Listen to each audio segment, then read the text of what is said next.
అల్లూరి జిల్లాలో పేకాట స్థావరాలపై పోలీసులు దాడులు.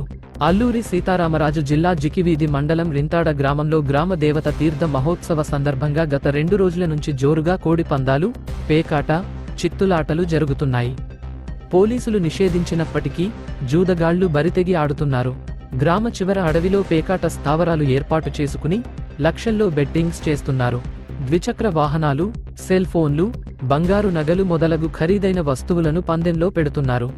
వ్యవసాయ పంటలు పోయి ఆకలితో అలమటిస్తున్న ఎన్నో కుటుంబాల వారు ఇంట్లో వస్తువులను తాకట్టు పెట్టి కోడి పందాలు, పేకాట, చిత్తులాటకు పరుగులు తీస్తున్నారు. ఈ విషయానికి తెలుసుకున్న పోలీసులు డేగ కన్ను వేసి పేకాట స్థావరాలపై ఉక్కుపాదం మోపారు. రింతాడ గ్రామంలోని ఒక పేకాట స్థావరాన్ని పోలీసులు ముట్టడించారు. ఈ దాడిలో 10 మంది జూదగాళ్లను అదుపులో తీసుకున్నారు.